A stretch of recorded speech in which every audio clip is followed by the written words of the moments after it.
अध्यात्म विश्व विज्ञान यूट्यूब चैनल पर हम अपने सभी पाठकों, दर्शकों, मित्रों, मार्गदर्शक और हमारे टीम के सभी सदस्यों का हार्दिक स्वागत समादर करते हैं। मित्रों, शंका समाधान के इस सत्र में कुछ प्रश्न प्राप्त हुए हैं और प्रश्न यानी शंकाएं जिनका समाधान अवश्यंभावी है। पहला प्रश्न होली हिंदी फ्लिक्स इस यूट्यूब चैनल की ओर से आया है।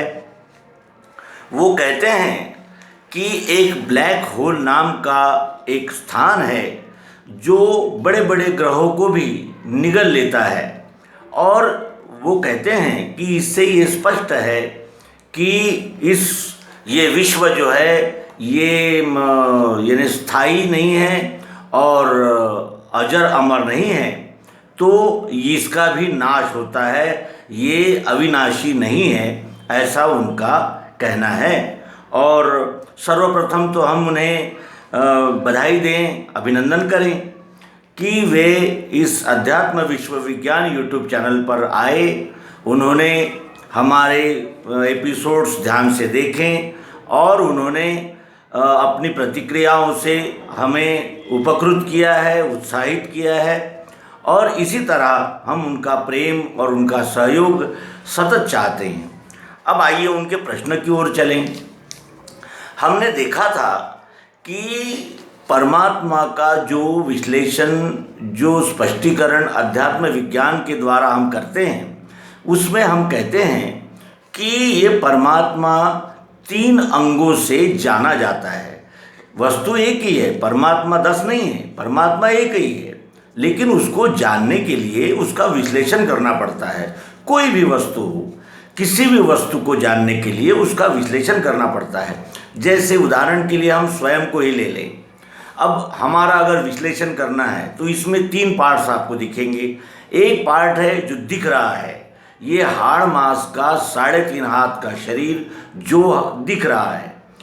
अब इस शरीर के अंदर यानी जो इस शरीर को धारण किया हुआ है उसमें कुछ विशेष गुण हैं, कुछ लिखने का है, कुछ पढ़ने का है, कुछ बोलने का है, कुछ न कुछ विशेषता होती है जो सूक्ष्म रूप से अंदर होती है, यानी सूक्ष्म होती है, अव्यक्त होती है, उसे देखना होता है। एक जो दिख रहा है, दूसरा जो देखना पड़ता है। और क्या दोनों अलग अलग हो सकते हैं? इस शरीर से, इस शरीर के अंदर जो गुण है या जो कुछ विशेषताएं हैं वो इस शरीर से अलग है, या इस शरीर को अलग रखकर उनका हम विचार कर सकते हैं। जब भी स्वानंद कहा जाएगा तो शरीर के साथ वो गुण और उन गुणों के साथ शरीर उपस्थित होगा, यानी तीसरा भाव हो गया नाम। पहला भाव जो है ये शरीर, ये सतत रूपांतरण होता है। जब हम पिता में नहीं थे तब भी हम कहीं थे, लेकिन अव्यक्त थे। पिता में आए और फिर व्यक्त हो गए, वहाँ भी माइक्रोस्कोप के जरिए उस वीर्य में के यानी जो जीवाणु थे वो देखे जा सकते थे, यानी वहाँ यानी व्यक्त तो हुए लेकिन सूक्ष्म हुए, सूक्ष्म थे। फिर माता के गर्भ में चले गए तो फिर क्या हो गए? स्थूल हो गए। फिर स्थूल भी हुए तो बेर की तरह, फिर आम की तरह, फिर इस तरह वो विकसित हुआ वो गर्भ, और माता के पेट में पूरा तैयार हुआ और तब भी अव्यक्त ही था। ये तो पता था कि माता के पेट में हम हैं, लेकिन व्यक्त नहीं था। जब वो बाहर आया तब वो व्यक्त हुआ। पहले अव्यक्त था, यानी पहले सूक्ष्म था, फिर स्थूल हुआ और फिर बच्चा, छोटा सा बच्चा, फिर उसके बाद धीरे धीरे वो बढ़ा। वो भी हम ही थे, हम ही थे जब पिता में थे, हम ही थे जब माता में थे, हम ही थे जो बाहर आए, जो छोटे थे, फिर बड़े हुए वो भी हम ही थे, जो युवा हुए वो भी हम ही थे, प्रौढ़ हुए वो भी हम ही थे, और आगे जब यानी विलय का समय आएगा तब भी वो हम ही रहेंगे। ये हमारा ही स्थित्यंतर है, हमारा ही परिवर्तन है। इस परिवर्तन होने वाली गति को क्षर गति कहते हैं। क्षर गति इसीलिए कहा जाता है कि उसका सतत रूपांतरण क्षरण होता रहता है। बनना, मिटना, बनना, रूपांतरण होना, बनना, कुछ देर रहना, फिर उसका विलय होना, ये चक्र अखंड चलता ही रहता है। इसमें एक क्षण का भी विराम नहीं आता और इसीलिए इस गति को क्षर गति कहते हैं, बदलने वाला स्वरूप। ये बदलने वाला स्वरूप क्या है? पृथ्वी, जल, अग्नि, वायु, आकाश, सत्वगुण, रजोगुण, तमोगुण, यही इस विश्व विधाता के प्रकृति के अंग है। यानी प्रकृति जो है, यानी प्रयोग द्वारा कृति करने पर जो प्रकट होती है उसे प्रकृति कहते हैं। और ये अष्टधा प्रकृति का सतत रूपांतरण, यानी रात दिन एक क्षण भी ये स्थिर नहीं रहता, इसका रूपांतरण सतत जारी रहता है, इसे क्षर गति कहते हैं। तो क्षर गति में रूपांतरण होता रहता है। तो रूपांतरण का अर्थ क्या है? बनना, रहना और मिटना। हमने ऐसे कई उदाहरण देखे जिसमें कई देशों की हजारों वर्ग मील जमीन रात ही में यानी जलजला आया और उसमें वो समा गई समुद्र में। तो क्या संपूर्ण पृथ्वी समा गई? नहीं, कुछ खास स्थान समा गया। एक ऐसे हजारों लाखों अनगिनत तारे ग्रह इस विश्व में हैं। तो इस विश्व में ब्लैक होल नहीं है, ये भी हमारा कहना नहीं है। केवल हम उस विज्ञान को उतनी यानी स्पष्टता से नहीं जानते, इसलिए हम ये नहीं कह सकते कि कितने ब्लैक होल है, कहाँ है, कैसे कार्य करते हैं, कब कार्य करते हैं, आदि आदि। लेकिन ये हम अवश्य जानते हैं कि इस यानी प्रकृति का सतत रूपांतरण शुरू यानी होता ही रहता है। इसका रूपांतरण एक क्षण भी स्थिर नहीं रहता। तो क्या एक ही साथ ये पृथ्वी, जल, अग्नि, वायु, आकाश एक ही समय में नष्ट हो जाएंगे या ये नष्ट हो सकते हैं? एक पृथ्वी का भाग नष्ट होता है ये कहा जा सकता है, तो दूसरा फिर उभर के ऊपर आता है। ऐसे कई टापू मैंने उदय में आए, इधर कोई यानी पृथ्वी का कोई भाग समुद्र में चला गया तो कहीं पृथ्वी यानी जल में डूबा हुआ कोई भाग ऊपर भी आ गया। तो इस तरह ये व्यक्त, अव्यक्त और बनना और बिगड़ना, ये खेल इस सृष्टि में सतत जारी रहता है, लेकिन कभी भी संपूर्ण का नाश नहीं होता। इसको इस यानी उदाहरण से भी देख लेंगे कि जैसे ये शरीर है, ये नाशवान है, इसका तो अंत होगा ही होगा, इसका रूपांतरण अवश्य होगा, ये तो निश्चित बात है। लेकिन वो रूपांतरण पहले होने से पहले जो ये चैतन्य शक्ति इस शरीर को छोड़कर निकल गई, उसका क्या हुआ? क्या उसका नाश हुआ? और उसी जीवात्मा ने या चैतन्य शक्ति, चाहे जो आपको नाम दे, उसी ने तो नया शरीर धारण किया है, नया शरीर उसी ने धारण किया है। तो व्यक्त होना, अव्यक्त होना, अव्यक्त होना, व्यक्त होना, ये इस प्रकृति का यानी चक्र है, नियम है, कायदा है, और ये इसी कायदे से ये सारी सृष्टि चलती है। हम भी देखते हैं कि सुबह होती है, दोपहर होती है, शाम होती है, ठंडी, गर्मी, बरसात। अगर हम गर्मी के दिनों में इसी वातावरण को देखें तो ऐसा लगता नहीं है कि यहाँ कभी पानी भी बरसा होगा, और जब पानी के मौसम में देखते हैं तो वो गर्मी कहाँ चली जाती है। यानी ये सतत रूपांतरण को ही क्षर गति कहते हैं, जो कि विश्वरूप परमात्मा का सगुण साकार भाव है, उसका एक यानी सगुण साकार जो दृश्य है वो क्षर है, और दृश्य सतत बदलता रहता है। यहाँ तक कि जो हम कहते हैं कि मूड, हमारे मूड भी बदलते हैं। अभी ये मूड कैसा है? प्रसन्न है, क्योंकि हम आपसे सात्विक विचारों का आदान प्रदान कर रहे हैं। लेकिन जब व्यवहार में आते हैं और कोई आपत्ति आ जाए या कोई मुसीबत आ जाए या कोई हमारे साथ गैर व्यवहार होने लगे, तो हम ही हैं जो यहाँ बैठकर आपको सात्विक विचार बता रहे हैं, वही हम। लेकिन हम कैसा बोलते हैं और कैसा बर्ताव करते हैं, ये रूपांतरण होता ही रहता है। तो ये यानी शब्द, स्पर्श, रूप, रस, गंध और मन, बुद्धि, अहंकार, ये सतत रूपांतरण होते ही रहते हैं, ये कभी भी स्थायी नहीं रहता। ये स्थायी रहते हुए भी रूपांतरण होता ही रहता है। जैसे इसको और इसी उदाहरण से देखेंगे कि हम ही तो है जो अब आपके साथ वार्तालाप कर रहे हैं और आपको विश्वरूप परमात्मा के विषय में बता रहे हैं, और हम ही हैं जब दूसरे प्रसंग में कुछ और बर्ताव करने लगते हैं। हम ही हैं जो सूक्ष्म थे, हम ही हैं जो स्थूल है और फिर सूक्ष्म हो जाएंगे।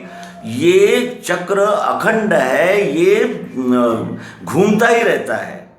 कोई दवाई हमने लाई, वो एक्सपायरी डेट तक तो उपयोगी हो सकती है, लेकिन एक्सपायरी डेट के बाद उसका उपयोग नहीं हो सकता। क्यों?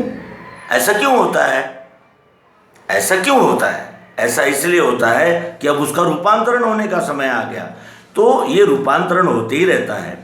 ये ब्लैक होल पृथ्वी से तो बड़ा हो नहीं सकता, क्योंकि जब वो पृथ्वी पर है तो पृथ्वी से बड़ा नहीं हो सकता, और अपने से छोटी चीज़ अपने से बड़ी चीज़ को निगल नहीं सकती, ये भी मानना होगा। बड़ी चीज़ को निगलने के लिए उस वस्तु को भी उससे बड़ा होना चाहिए। तो ऐसा तो हो नहीं सकता, क्योंकि वो पृथ्वी से बड़ी हो ही नहीं सकती। और पृथ्वी से बड़ी अगर है ये मानते हैं तो वो पृथ्वी पर हो नहीं सकती, पृथ्वी उसके अंदर होनी चाहिए। क्योंकि बड़ी वस्तु छोटी वस्तु को धारण कर सकती है, लेकिन छोटी वस्तु बड़ी वस्तु को धारण नहीं कर सकती, ये भी नियम है। और फिर एक ही साथ ये विश्व तो समाप्त कभी हुआ ही नहीं, क्योंकि अगर ये समाप्त होता तो बनता कैसे? इसका अर्थ ये है कि इसका रूपांतरण होता है, तो कुछ भाग इसका यानी रूपांतरित हो जाता है और फिर उसकी जगह दूसरा भाग आ जाता है, यानी ये अखंड चक्रगति में ये विश्व घूमता रहता है। इसलिए ये जो तर्क है कि ब्लैक होल में ये संपूर्ण पृथ्वी जल अग्नि वायु आकाश ये समा जाएंगे और ये पृथ्वी ही समाप्त हो जाएगी, ये कुछ तर्क के आधार पर बात हजम नहीं होती। और दूसरा ये है कि कहते हैं कि सूर्य की एक विशेष आयु है, उस आयु के बाद वो सूर्य समाप्त हो जाएगा। तो सूर्य की आयु जो निकाली गई है, यानी शास्त्रज्ञ और जो अनुसंधान करता है उन्होंने जो आयु निकाली है, तो क्या वो सूर्य यानी सूर्य के पूर्व में थे या सूर्य की उन्होंने जो आयु गणना की है वो भी तो एक प्रकार का अनुमान ही है। ऐसा हो सकता है, वैसा हो सकता है। अनुसंधान क्या करता है? कहता है ऐसा हो सकता है, ऐसा नहीं हो सकता, यही कह सकता है। लेकिन ऐसा ही होगा ये कहने के लिए उसका प्रत्यक्षदर्शी होना आवश्यक है। और सूर्य का जन्म जिसने नहीं देखा वो सूर्य के अस्त के बारे में केवल अनुमान ही बता सकता है, उसको निश्चित नहीं कह सकता। तो ये भी एक बात है। इसलिए ये भी ये माना जा सकता है कि ये सृष्टि जो है ये अनादि है, केवल इसका रूपांतरण होता रहता है। जैसे ही जब सृष्टि उदय हुई है तब यहाँ मोबाइल फ़ोन तो नहीं थे, कंप्यूटर्स नहीं थे, और सैटेलाइट भी नहीं थे, और टीवी भी नहीं थे, कुछ भी नहीं था। तो क्या जीव जंतु नहीं थे? अगर जीव जंतु नहीं थे, अगर हम ये कहें कि भाई ये जीव जंतु नहीं थे और अचानक जादू की तरह ये उदित हुआ है, तो ऐसा तो संभव ही नहीं है। क्योंकि ये जो सारा विश्व है ये अखंड विकास का ही रूप है। विकास से ही इसका यानी जिसे कहा जाएगा कि डेफिनेशन है, क्योंकि प्रत्येक वस्तु का विकास होता है।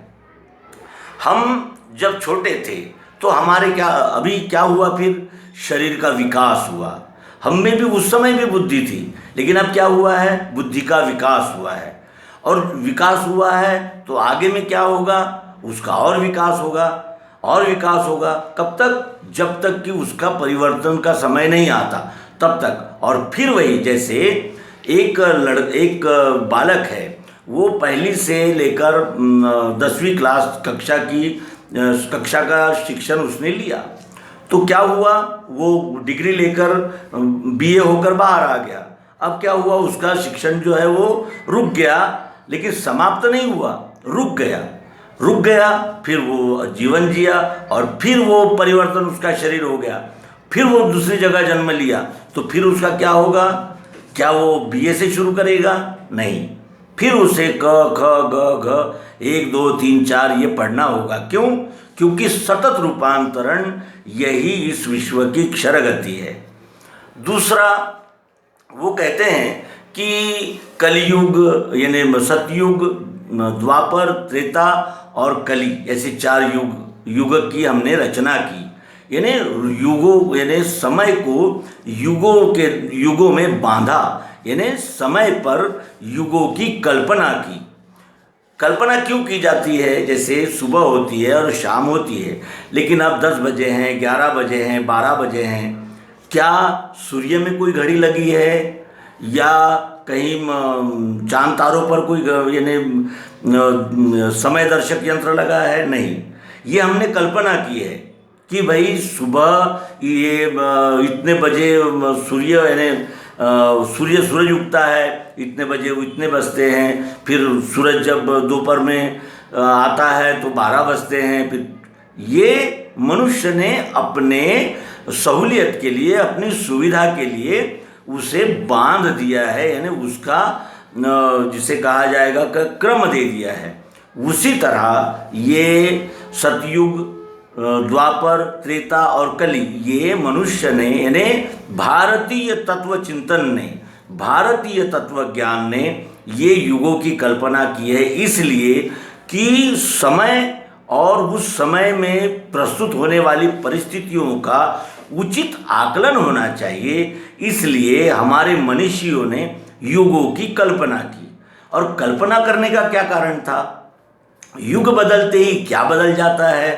क्या सूर्य ऊष्मा देना बंद कर देता है, या बादल पानी बरसाना बंद कर देते हैं? क्या ज़मीन से गेहूँ चावल की जगह और कोई प्लास्टिक और फाइबर निर्माण होने लगता है? ऐसा तो नहीं होता। आज भी बादलों से पानी ही बरसता है और सूर्य ऊष्मा ही देता है। ये तो अखंड चक्र है, ये अपने स्वभाव को छोड़ने वाले नहीं हैं। लेकिन ये 4 युगों की कल्पना क्यों की गई है, इसकी ओर अगर हम थोड़ा ध्यान से देखें तो हमारे ध्यान में आता है कि सत्वगुण किसे कहते हैं? जब मनुष्य इस विश्व को ही परमात्मा मानकर सच्चाई से, ईमानदारी से इस विश्व के साथ व्यवहार करता है, उस काल को सतयुग कहते हैं। फिर जब कालांतर में धीरे धीरे जैसे परिवर्तन तो आता ही है, समझ में भी परिवर्तन आता है। फिर जब ये जीव कहने लगता है कि ये विश्व परमात्मा नहीं है, इस विश्व में परमात्मा है, तब वो द्वापर हो जाता है। उसके बाद कालांतर में और रूपांतरण होता है मनुष्य की बुद्धि में, समझ में, और फिर वो कहने लगता है कि विश्व तो परमात्मा नहीं है, विश्व में भी परमात्मा नहीं है, विश्व के बाहर परमात्मा है। वो कहीं 7वें आसमान में है, 8वें पाताल में है, और कहीं है और कहीं है। इस प्रकार की उसमें बदलाव हो जाते हैं। और कलयुग किसे कहते हैं? कलयुग का यानी तमोगुण प्रधान दृश्य रहने से वो कलयुग में सबसे पहले ईश्वर है। क्या प्रमाण है? यानी वो इस विश्व को एक रूप से, वस्तु रूप से नहीं जानते हुए उसमें शंकाएं निर्माण करता है और पूछता है कि ईश्वर कहाँ है। इसे कलयुग कहते हैं। और ऐसा क्यों होता है, इसका भी कारण हमारे मनीषियों ने खोज निकाला। उन्होंने कहा कि जब सतयुग होता है तो सत्वगुण का प्रभाव बढ़ा रहता है, जब द्वापर होता है तो सत्व रज का प्रमाण बढ़ा होता है, जब त्रेता होता है तो रज और तम का प्रमाण बढ़ा होता है, और जब कलयुग होता है तो तमोगुण का प्रमाण बढ़ा होता है। इस विश्व में सब कुछ होता है, सब समय सब कुछ होता है, लेकिन उसके प्रमाण बढ़ जाते हैं।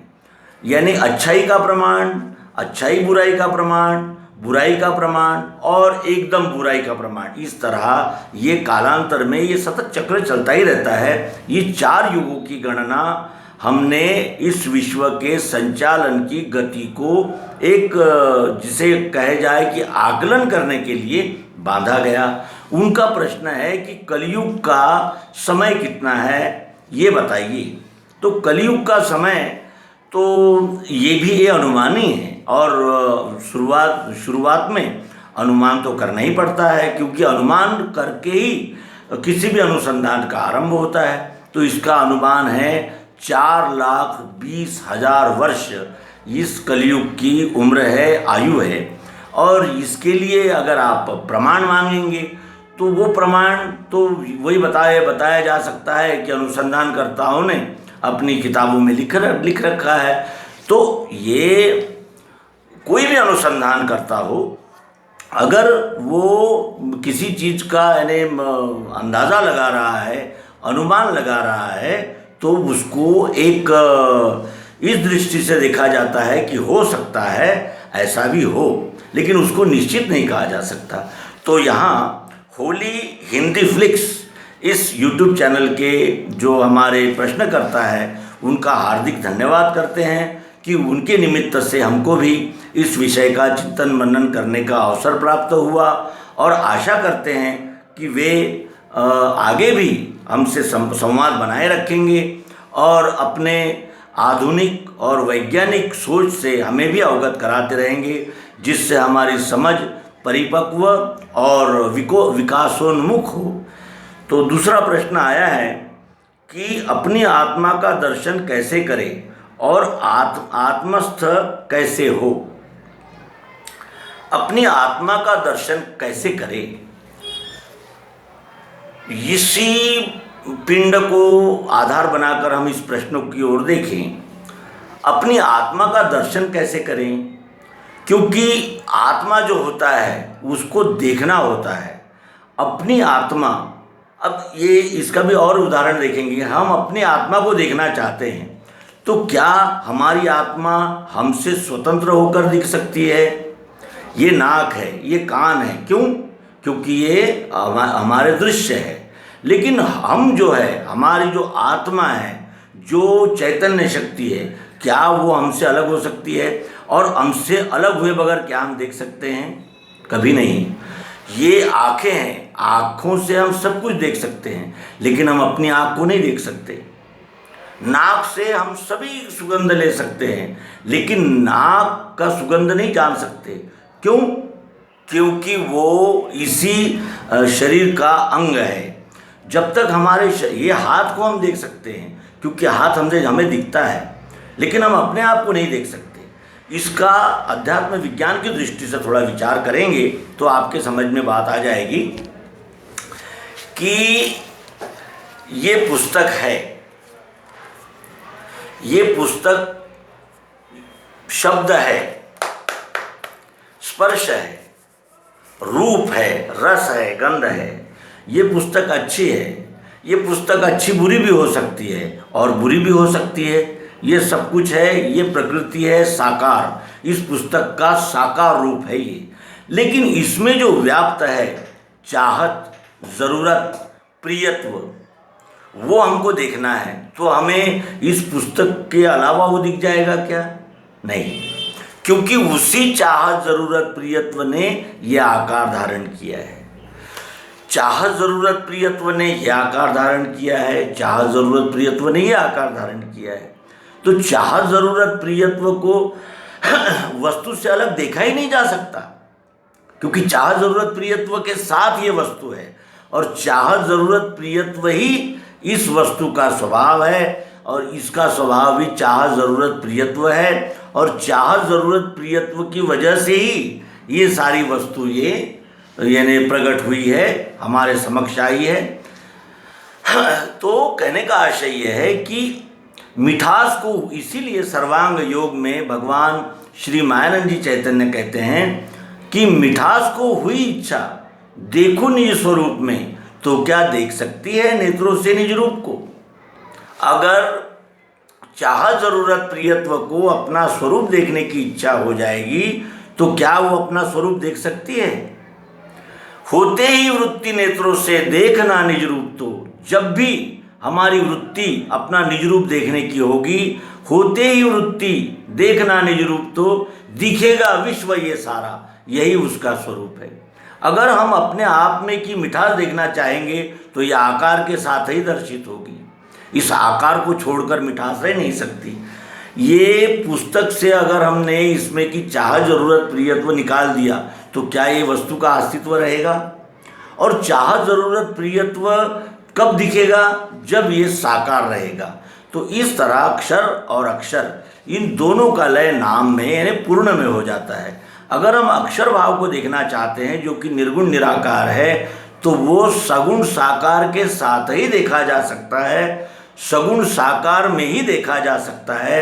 सगुण साकार से अलग हम उस आत्मा का दर्शन नहीं कर सकते। होते ही वृत्ति नेत्रों से देखना निज रूप तो दिखेगा विश्व ये सारा, यही उसका स्वरूप है। और इसके लिए हम देखेंगे ये जो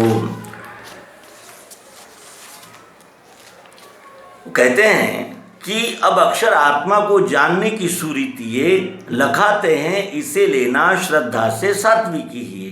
संपूर्ण विश्व की लीला अक्षर में जिस हो रही, यानी पृथ्वी जल अग्नि वायु आकाश सतोगुण रजोगुण तमोगुण, इस क्षर भाव में जो ये संपूर्ण विश्व की लीला हो रही, उसी में जो बैठी हैगी अस्ति भाति प्रियत्व से, उसी में जो बैठी हैगी। अस्ति यानी है, भाति यानी दिखती है, कैसी? प्रिय रूप से। अस्ति यानी है, भाति है, दिखती है, कैसी? प्रिय रूप से। तो संपूर्ण विश्व की लीला अक्षर में जिस हो रही, उसी में जो बैठी हैगी अस्ति भाति प्रियत्व से। वेदों के नेति का शेष वस्तु की उपलब्धि हो। वेद अक्षर गति का तो वर्णन कर पाए, लेकिन उस अक्षर का, उस आत्म रूप का बोध नहीं करा पाए, और उसे अंत में नेति नेति कहकर छोड़ दिया कि इतना ही नहीं, इतना ही है। और उसी का भास सर्वत्र हो रहा दृश्य मात्र में। ये सारा जो भास हो रहा है उस प्रियत्व का ही तो हो रहा है। अस्तित्व यानी है, ये है, ये है, ये है, ये है, सब है। भातित्व दिख रहा है, ये दिख रहा है, ये दिख रहा है, ये सब दिख रहा है, और कैसा? प्रिय रूप से दिख रहा है। तो वेदों के नीति का शेष वस्तु की उपलब्धि हो, उसी का भास सर्वत्र हो रहा दृश्य मात्र में। वो मिठास, वो प्रियत्व, वो चाहत, वो मिठास यही आत्मा है निराकार जानना। अब निराकार क्या है? यहाँ इसका यह आकार है, प्रिय है, यहाँ इसका यह आकार है, प्रिय है, यहाँ इसका यह आकार है, प्रिय है, यह आकार प्रिय है, यह आकार प्रिय है, यह आकार प्रिय है। निरे निरे आकार में एक ही आत्मा, एक ही प्रियत्व। कुत्ता भी प्रिय है, बिल्ली भी प्रिय है, सांप भी प्रिय है, चांद भी प्रिय है, शुक्र भी प्रिय है, मंगल भी प्रिय है, जल भी प्रिय है, सब कुछ प्रिय प्रिय ही है। वो मिठास यही आत्मा है निराकार जानना। वस्तु के स्वाद में भी भरी है प्रिय रूप से। हमको कहा था सदगुरु ने कि बताशे अपने आगे रखना, उसमें भी स्वाद के रूप में वो उपस्थित है। चाह जरूरत प्रियत्व को छोड़कर वस्तु नहीं रह सकती, और वस्तु के बगैर चाह जरूरत प्रियत्व प्रकट नहीं हो सकता। ये अन्योन्याश्रित है और नाम में दोनों का लय होता है। तो और मिठास को हुई इच्छा देखो निज स्वरूप में। अगर हम में के प्रियत्व को ये इच्छा हो गई कि मैं अपना निज रूप देखूं, तो क्या देख सकती है नेत्रों से निज रूप को? नेत्रों से नहीं देख सकती। तो कैसे देखेगी? होते ही वृत्ति नेत्रों से देखना निज रूप तो दिखेगा विश्व ये सारा, यही उसका स्वरूप है। जैसे ही वृत्ति हम अपने आप को देखने की हमारी होगी, तो आकार के साथ ही दिखेगी। निराकार मिठास आकार को छोड़कर रह नहीं सकती। और फिर कौन देखेगा आत्मा को? बुद्धि के बल से होवे अस्तित्व सिद्ध वस्तु का। उसे, उस आत्मा को न इंद्रियां जान सकती है, न मन जान सकता है। उसे केवल बुद्धि ही जानती है, क्योंकि बुद्धि को पता है कि इस आकार में भी प्रियत्व है, इस आकार में भी प्रियत्व है। प्रियत्व देखने के लिए बुद्धि की आवश्यकता होती है और सात्विक बुद्धि की आवश्यकता होती है। तो इस तरह इनका यानी हमने समाधान करने का प्रयास किया। ये प्रश्न आया था श्री प्रतीक पांडे, इनका प्रश्न था। दूसरा इनका प्रश्न है कि आत्मस्थ कैसे हो, यानी अपने आत्मा में कैसी स्थिरता करें। तो आत्मा में स्थिरता करने के लिए विश्वरूप परमात्मा को तत्व दर्शन के द्वारा जानना होता है।